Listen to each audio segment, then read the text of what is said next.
So let me be clear. I'm a lawyer. A part of my practice is criminal defense work. There is no felony in the Texas Penal Code for what he says. So respectfully, he's making up some shit, okay? He's trying to get sound bites, and he has no legal mechanism. And if he did, subpoenas from Texas don't work in New York. So he gonna come get us how? Subpoenas in Texas don't work in Chicago. He's gonna come get us how? So let me be clear. He's putting up smoke and mirrors. And I'm hopeful that the media doesn't follow that. I will also say this. I was on the redistricting committee. I sat in on the meetings. We had 3 sham hearings with no maps, where people were forced to testify that they were neutral on the maps because of our processes, when actually, I would say about 99.9% of the people were against it. So they set it up. So when the litigation happens, because it's going to happen, trust and believe, right? That there will be testimony saying that everybody was neutral on it, which is, excuse my French, a damn lie. Then, when they got the map on Wednesday, and let me be clear, it was the worst kept secret in Texas. I was on the redistricting committee, and I was wondering in January, why am I on the redistricting committee? I mean, it ain't a redistricting year. And we didn't meet once, right? But this was always the backup plan, always. I sat in on the hearings. It was a joke. The chair of the redistricting committee, Cody Vasut, is a lawyer. In the legislature, he is the expert on points of order. He knows the law. Cody pays attention to detail. During the redistricting committee meetings, well, I hadn't looked at anything. I don't know. I ain't seen no maps. Yeah, whatever you say.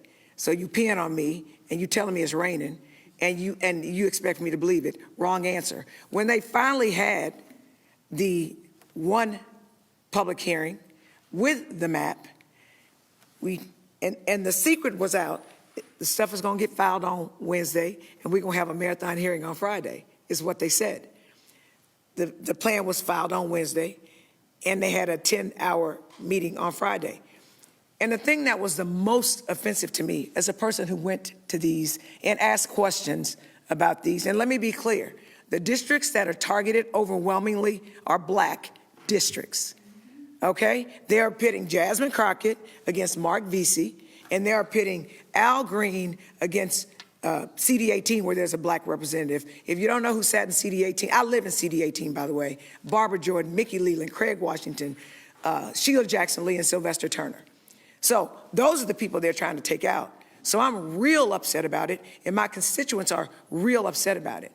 But it's really interesting that the map person who says that some law firm drafted the maps and he don't know that much about the maps, I felt like I was in a bad edition of an episode of White Man's Burden. For the most part, he told us, grown people speaking to us as if we were kids, said to us, you need to be happy. We didn't have to give you any hearings in the first place, and we know what's best for you. Well, I respectfully submit that they don't know what's best for us. They do not know what's best for us. And let me also be clear. My constituents demanded that I be here.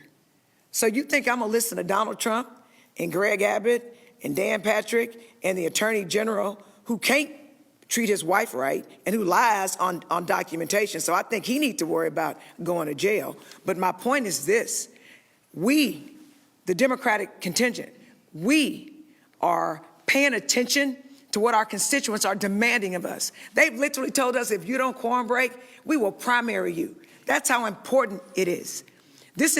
People wonder, why should New York be concerned about what's going on in Texas? Why should anywhere be concerned with what's going on in Texas? I'm gonna tell you why. My grandmother says this: if you allow yourself to be a rug, people will step on you. No one was paying attention to North Carolina in 2024. There were 7 Republican congresspeople, there were 7 Democratic congresspeople. Guess what?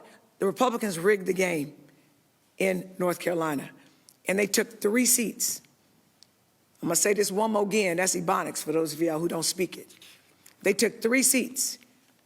Congress has a 3 Republican majority.